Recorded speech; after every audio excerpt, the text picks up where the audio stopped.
Well, hi everyone. Today I'm with Christie Sears Thompson, and she is a licensed marriage and family therapist who specializes in couples who are planning to have kids or already have little ones. And her practice is called Trade Winds, and she's in Colorado. So, welcome, Christie.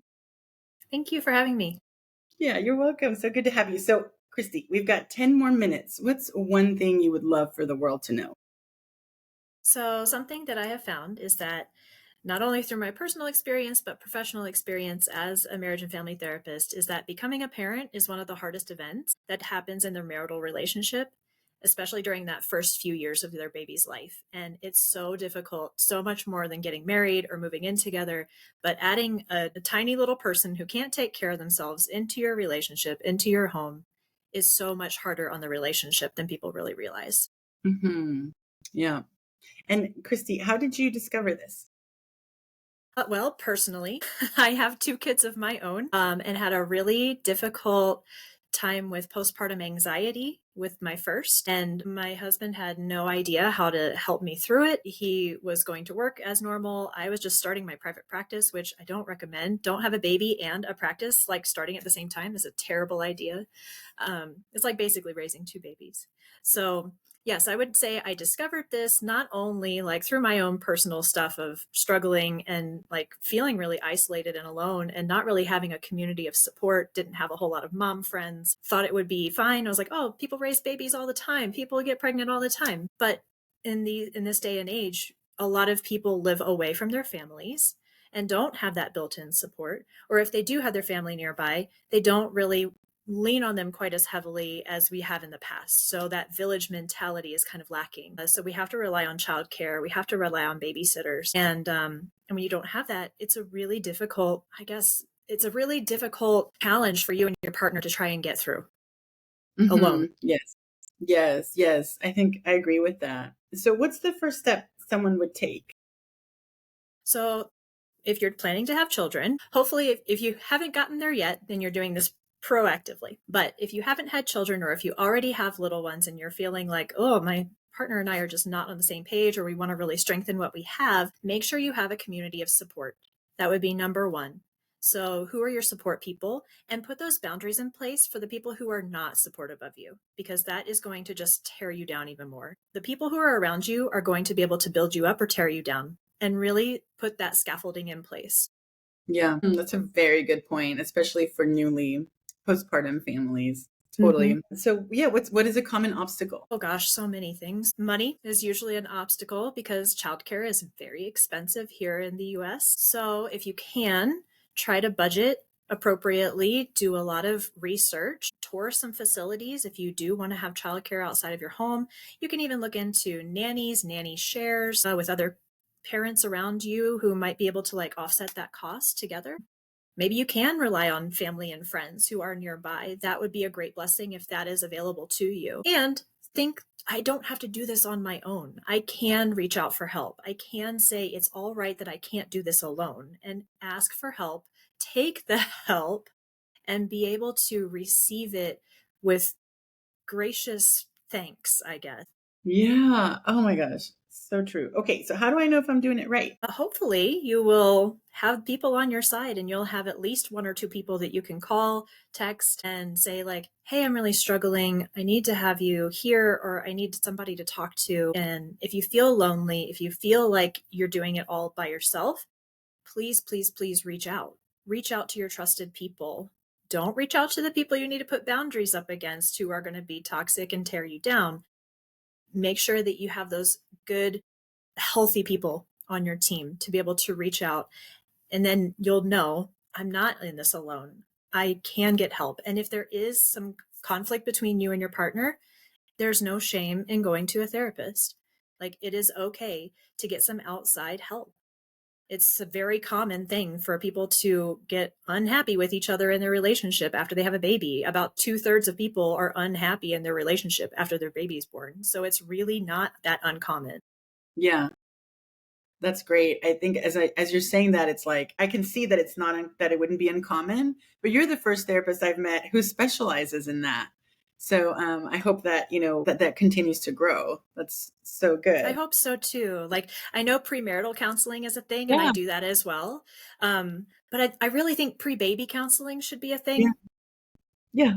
Yeah, exactly. Just the term like that, like you're saying. I think it's so interesting what you're saying, like that it's a high stressor. And it's also so much joy, and it's supposed to be so much joy, and there is a lot of joy there, but it's like you're saying, you're kind of listing it with the other stressors. What is a way that people can, are there other ways that people can find community? Yeah, for sure. There's different things like moms groups and making sure that you are taking care of your own self care. So, whether that is going to the gym and you can go to like classes for yoga and like meet people there, other things that are not just baby related for childcare, for sure. Like, you also need to be taking care of yourself in the process. Is that oxygen mask analogy, right? Like, you have to put on your own oxygen mask before you can help somebody else. And that's going to be the same thing for taking care of your baby, for taking care of your relationship with your partner. All things stem from within you. And if you're not good, then everything around you is going to be affected negatively.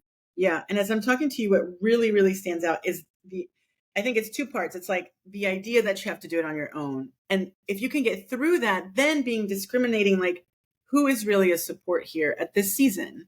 I think it's so important. I like to coach kids when I work in play therapy, especially with kids that are elementary school age. It's like, who are your friends that are strawberries? I tell them. And a strawberry is like something that I read somewhere about you can put a little strawberry emoji next to people in your phone who are there for you. And I have people, half of them don't have a strawberry, and you might, get rid of people, but it's like, oh, when I need to lean on someone, I go to one of my strawberry people, but just to go back to that, like not having to do it alone, because so much of life, you do it all on your own. It's like from elementary school up, it's like independence, independence. You get through college on your own.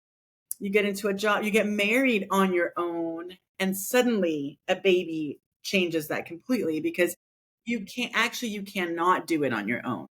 No. And I think we need to try to flip that script of life doesn't need to be done alone. We need to be in community. We need to have support around us. And it's interesting because I was recently reading a book, The Let Them Theory by Mel Robbins. I don't know I've if you've heard of heard it. of that.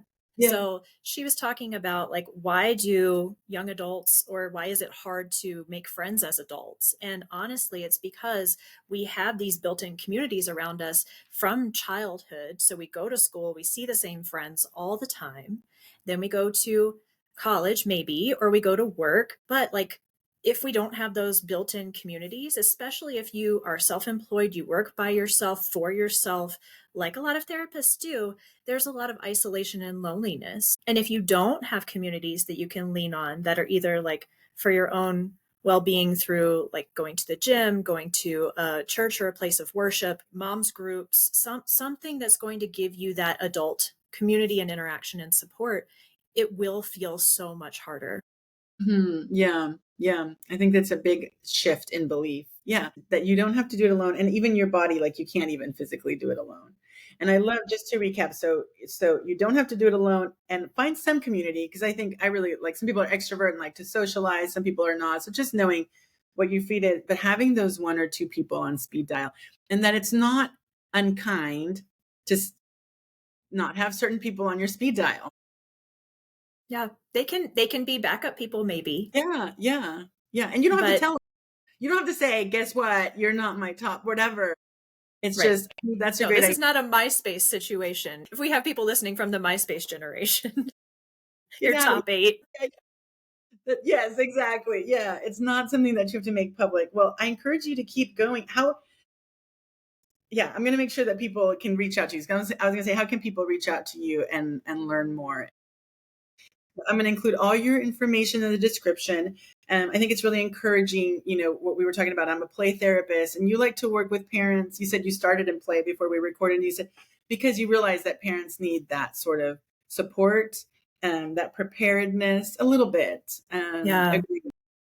Yeah, they need that stronger foundation before they bring their kids into the world to make sure that they're good before they pass on those like generational traumas and things. Yeah. And I think it's like we do get prepared. I remember when I had my son, it's like you get prepared for sort of all of the baby stuff, like the baby might need this and this. And still there's so many surprises there.